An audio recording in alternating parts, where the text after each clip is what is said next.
As you know, the security of the hemisphere that we share is a top priority for President Trump and for the United States Department of Defense. The security threats that we face right now are real and they are present. But together we are making progress to stop mass illegal migration from around the world. We're making progress to stop violent cartels and criminal enterprises that are threatening our people and brutalizing our communities. And the era of capitulating to coercion by the Communist Chinese is over. Their growing and adversarial control of strategic land and critical infrastructure in this hemisphere cannot and will not stand. To accomplish this, our countries cannot face these shared threats alone. We have to face them together. America will confront, will deter, and if necessary, defeat these threats alongside all of you, our close and valued partners. Our mission is simple: achieve peace through strength through an America First approach. We're doing this by restoring the warrior ethos, rebuilding our military, and reestablishing deterrence. And we're doing all of this right here in Central and South America. But as we state time and time again, America First does not mean America alone. Rather, putting America first means making our alliances and our partnerships make sense for the American people and for our friends. As President Trump often says, it's common sense.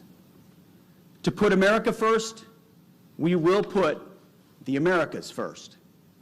We will do this by confronting shared threats across this hemisphere, serious threats that require a serious response. First, the United States will do whatever is necessary to achieve 100% operational control of our borders. Simply put, border security is national security, something President Trump has and continues to deliver on. Border security in every country in this region is a shared challenge and must be a shared priority for all of us. And I had a chance to spend time, as I mentioned, with multiple ministers last night who are just as committed to their own sovereignty in defense of their borders and assisting us in defense of ours. Second, the Trump administration understands that transnational cartels and gangs enable and profit from chaos. They terrorize our people and our communities. So, President Trump has designated these groups as terrorist organizations, and we are unflinchingly treating them as such. We also know that these same terrorist gangs and cartels, they profit from terrorizing your people and your communities, cartels that ravage your lands. They control large swaths of territory in some of our countries, and their existence threatens yours and our sovereignty. Together, each for our own country, we will target and we will destroy those networks. And thank you again to every leader in this region cooperating with the United States to stop mass illegal migration and to accept returning migrants to your countries. And third, as we look beyond our hemisphere, we have to recognize the threat that China poses to our countries, to our people, and to peace in this region. China-based companies are capturing land, critical infrastructure, and strategic sectors, such as energy and telecommunications. China's military has too large of a presence in the Western Hemisphere. They operate military facilities and ground stations that extend their reach into space.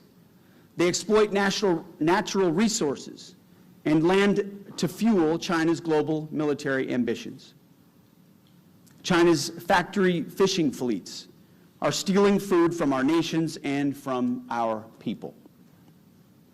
Make no mistake, Beijing is investing and operating in this region for military advantage and unfair economic gain. We do not seek war with China. And war with China is certainly not inevitable. We do not seek it in any form. But together, we must prevent war by robustly and vigorously deterring China's threats in this hemisphere. President Trump has made it clear that the Panama Canal and the canal areas cannot and will not be controlled by China.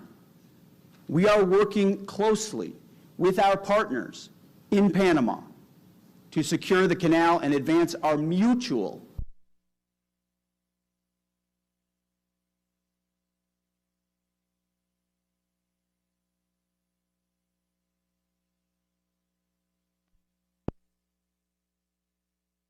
directing the United States naval ship Comfort, it's a hospital ship, to deploy to Panama and to several countries in the region later this year. We're also expanding training, military training, increased military education and exchanges, and conducting more robust joint exercises. We're going to increase cooperation to deter threats, to seize opportunities, to bolster our shared defense.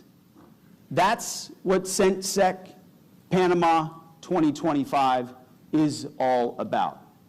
Friends standing shoulder to shoulder with friends. That's a reason I'm proud to be the first Secretary of Defense to attend CENTSEC, the first to be in Panama in over 2 decades.